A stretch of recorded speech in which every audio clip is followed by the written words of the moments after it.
Welcome to Inspire and Move, the show that inspires you to create, connect, and grow. I'm going to bring you meaningful conversations, aha moments, and all the motivation you need to up-level every part of your life. I'm Ali Aruda, founder of Inspire and Move, and your personal hype girl. I've gone from fashion school to celebrity stylist to corporate marketing to brick-and-mortar entrepreneurship with my husband, each time learning incredible lessons how to pivot, reimagine, and implement the steps to become successful. I'm passionate about inspiring others to live their best life, a life of joy. We have the power to design a life that we love, because life is too short not to. The best part is that you weren't meant to do this alone. If you feel like you are meant for more, let me ride shotgun with you, and together, let's get you to where you want to go. Hello, everyone. Welcome back to the Inspire and Move podcast. I am your host, Ali Ruda, and today we are here for a little quickie. And this is actually the latest I have ever recorded a podcast. It is currently 8:30 p.m. at night. It's basically my bedtime. Actually, no, in all seriousness, I'm on this tart cherry juice kick, and I combine that with some gut personal L-glutamine and magnesium, and I give it a little like zzz with a whisk, and it is a sleepy girl mocktail that I am loving. So that is on the other side of this podcast episode. But I also chose to record this one with no video. So sorry for all you peeps who watch and listen on YouTube. You just get a lovely different version of the screen because I put the camera on and it was not cute. So we are just getting it done. I told my team that I was going to have an episode recorded today, and I don't normally record them at 8:30, but some things just, got moved around today, and here we are getting it done. And that's the first step of a lot of things, to be honest, is just being consistent with what you are wanting to show up to and what you're dedicating yourself to do, whether it be in work, business, fitness. That is all part of it. So today's episode, I have just been so excited about this since I had this aha moment. It is all about the significance, the spiritual significance of 2025. 2025 is a year of transformation, renewal, and spiritual alignment. So where this podcast episode inspiration stemmed from was last weekend. I was doing some journaling, and I was so excited to, update my mindset coach on what I was journaling about and have things lined up for our next coaching session together. And I was just letting myself flow, writing on pen to paper. And then I had this aha moment where I wondered to myself, there's got to be some sort of spiritual meaning of the year 2025. I don't know how it's now June and I have never thought of this before, or really, to be honest, any other years. But it comes from, and I'm going to bring this all together with the relatability. Matt and I have been having a lot of big conversations recently about how we're feeling in life and business, and just we're experiencing a lot of shifts. And that is what kind of has poured into my journaling practice, the conversations with my coach. And then here we are with searching what is the spiritual significance of 2025. So you bet your cute little bums that I went to ChatGPT, my bestie, and I asked, what is the significance of 2025? So not only does it, when you add up 2025, it comes to the number 9, but I want to read you from ChatGPT what the energy of each number is. So number 2 stands for balance, harmony, relationships, and cooperation. 0 stands for infinite potential, spiritual growth, and the beginning of a new cycle. And 5 represents change, adaptability, freedom, and exploration.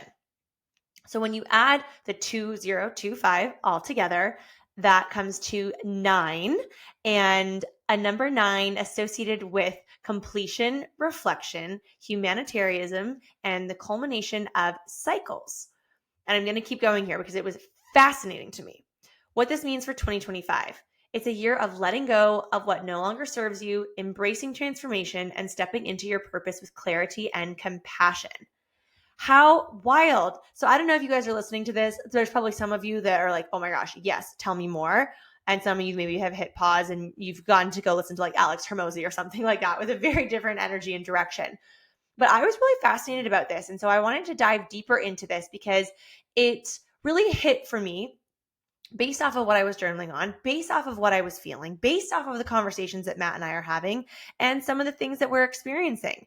And I've said this before on many conversations on the podcast and interviews, solo episodes, on my social media content, that entrepreneurship is a journey. It is a roller coaster. There are things happening all the time.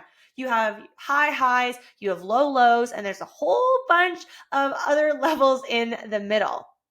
So this is all based, and this is what I love having a podcast about, or pardon me, is why I love having a podcast, is because I just get to share in real time what I'm experiencing, what I'm going through.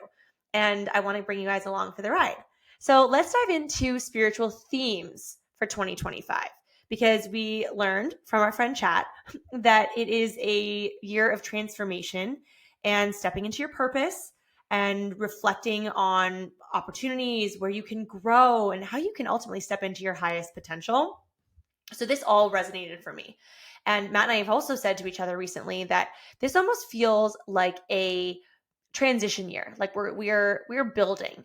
And we've had some remarkable years in 2023, 2024, with a ton of momentum, with so many exciting things happening in our life, like personally, professionally, and obviously we are in business together. So the line between personal and professional is really blurry, and that's okay. We love it that way. And there's been a lot of cool things that have happened in the last 2 years of so much magnetic momentum, that for someone like myself, who's very much an achiever, and I love taking action, I love being and identifying myself as that high performer, entrepreneurial energy, I'm having a hard time with not moving at that same rapid pace with all of the momentum. And I've just been able to recognize this really in the last week or so. So again, you are here with me in real time. And so this whole idea of transformation and being able to reflect so that we can achieve our highest potential is really resonating. So let's look at 3 themes for the significance of 2025. One of them being rebirth and renewal. So 2025, everything that I have been researching, is a year to shed what no longer serves you. And I said this to one of my one-on-one coaching clients just recently, how that could be a romantic relationship, it could be a friendship, it could be a job. You know, as you're listening to this, where that opportunity could identify itself in your life. But being able to recognize that and letting go and shedding what no longer serves you. And I'm not going to say this is going to be easy, but sometimes it could be. But sometimes it could be quite difficult and challenging, and you'll want to lean on support where needed. You want to be able to embrace renewal and refresh and declutter your life. So I've been also trying to lean into this in my office. My office serves a variety of purposes for me, between managing the business and creating content and recording the podcast. So as much as I would love to have a perfectly aesthetic office, I don't. I have a very lived in office, but I recognize that working in clutter makes your mind feel cluttered. So being able to take this advice that I am sharing with you, that I need to take myself, but how can you declutter your life, whether it's physically, like an office, or also emotionally, and creating that space, clearing that space for new opportunities. Matt and I just had a blast of a date yesterday purging our kitchen. And we looked at each other, we're like, this is so much fun. We really had a great time. So that's an example of obviously purging and decluttering physically, but maybe it is emotionally as well. And releasing some of those feelings into the pages of a journal, and just getting it out and getting it off of your heart, out of your soul, onto paper, or sharing it with someone that you love and you trust. Think of it like spring cleaning. I feel like that's a great analogy. Okay, second one, awakening and higher awareness. So you want to be able to highlight the importance of connecting with your intuition and exploring deeper truths. I am very novice when it comes to meditation, but last week I had a couple of great days that I combined some red light therapy time at Benchmark with meditation. And I definitely am a guided meditation girly. I am not equipped to be doing it on my own just yet. But I think practices like meditation, and again, if you can combine that with a cold plunge or red light therapy, get that little biohacking energy in there. I love a good habit stack. Journaling, which I feel like that is a hot take in this episode of mentioning the act of journaling. But also for some people, it might just be going for a nature walk. Maybe you're in a position where you can do a barefoot nature walk and you can really embrace that grounding. Maybe it is with a companion, like a four-legged friend, like a beautiful dog, or if it's holding hands with your partner, or again, just going back to that one-on-one solo time with yourself and being able to really feel grounded and rooted. And if you feel a nudge for something, or there's maybe you're having dreams, I'm pretty woo, not the most woo, but I do believe that the universe is super, super powerful and that it will drop in, give you nudges to guide you. So if that's something that you're experiencing, whether you are, well experienced in those universe nudges or it's new for you, maybe take a minute and write them down. Again, this is a great opportunity to bring in the idea of journaling and just see what comes for you, or maybe like looking up, what did a dream mean? What did it signify? Or does it tap into something from your childhood or something that has come up for you recently? But just being open and aware of when the universe is bringing you signs. Connection and collaboration, that's what I wanted to dive in for number 3. And this is all about your tribe and building meaningful relationships, community. I talk about community a lot. I actually listened to a great podcast episode today while I was getting my nails done on the Skinny Confidential with Simon Sinek. And I also realized I have never read any of his books, and I know he is such a well-renowned author, so I need to put that on my reading list ASAP. But he also talked about community. And when researchers have studied the blue zones around the world, community is always one of the biggest things, how people are exercising in community or dining in community and being able to build meaningful relationships. And I have been really fascinated recently with the art of adult friendships and building relationships and how they come and go. And you guys have probably know that I've done an episode about friendships coming into your life for reasons and seasons and lifetimes. And I'm reading a book right now about adult female friendships. The author was recently on the Mel Robbins podcast, and I loved everything that they talked about. And so it's really a fascinating book. And she is actually a friendship coach. I've never even heard of those, but it's really fascinating to me. And I think it's a really powerful reminder, not only like what I'm reading, but even just in this conversation here that I am sharing with all of you when it comes to shedding, a year of letting go, transformation, opening up space, clearing space for what is coming in for you, being able to sit in the energy of building meaningful relationships and finding your people. And that might even be a small circle of your people, and your people might change. And I'm saying your people in air quotes. But being able to go out and seek people, seek communities that align with your goals and values.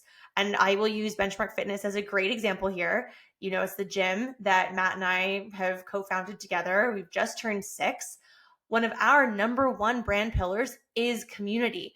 And we've been having so many conversations about this recently, that how cool that we've been able to create this container that is all about community and seeing these friendships form before our eyes, and people that go out together for coffee after their workouts. They get together on the weekends. They're sharing, book recommendations or just different things. And it's something that we have been so deeply entrenched in. And now we're actually seeing it from a different lens.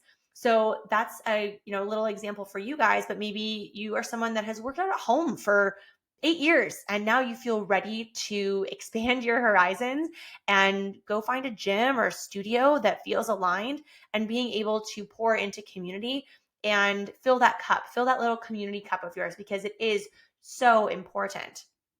And we're going to add one more. I know I said 3, but let's add 4, of being able to find the freedom through letting go. I listened to a Leila Hermosi podcast this morning. I feel like I have so many podcast recommendations for you guys, but I love learning, and I love learning from a variety of leaders. And Leila was specifically talking about leadership and stepping into a different version of her high-performing CEO leadership role as she navigates recovery from a recent surgery that she had. And one of the most powerful things she's been trying to do, which is hard for her, is letting go. So again, this is something that you can, identify where in your life this works for you. But maybe it is letting go of a partner. Maybe that partner is holding you back. Maybe you have a really bright light to shine, but your partner is not amplifying that light for you and dimming your light. And you don't want. We are here for one time. You have one opportunity to make the biggest impact in the world. And if you know that you have this great purpose, you have desire for great impact, but you're with someone who doesn't support that and doesn't cheer you on, you might need to let it go. You might need to let go of old patterns, old habits, old limiting beliefs. How's that one? That one probably hits. And being able to create space for freedom and fulfillment. And again, I always like to say this, how you want to leave room for the magic.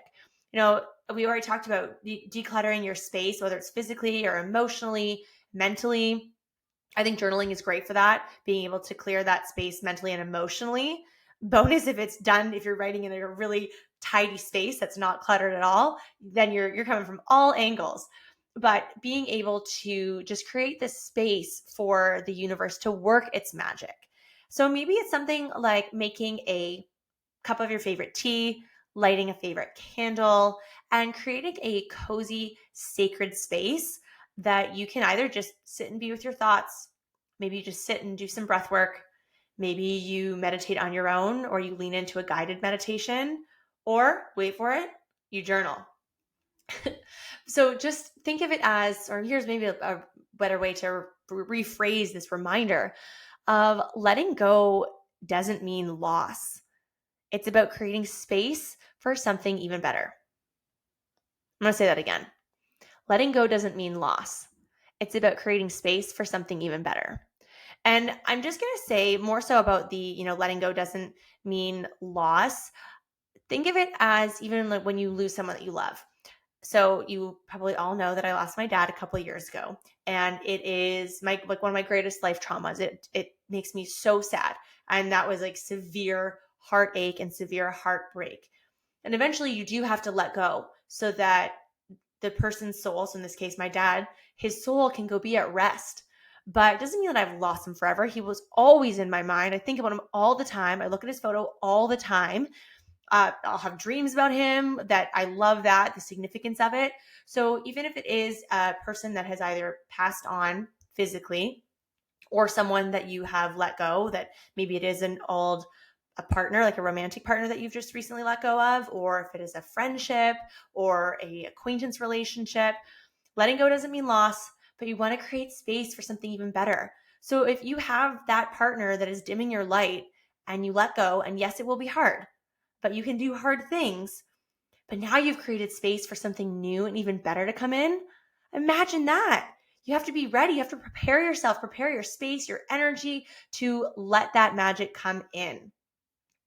So I have really just loved leaning into this sort of like spiritual woo about what 2025 means, because I think it's really exciting. And again, it kind of gave me peace where I was feeling a little unsettled of, like what is up for this year and why does it feel so different?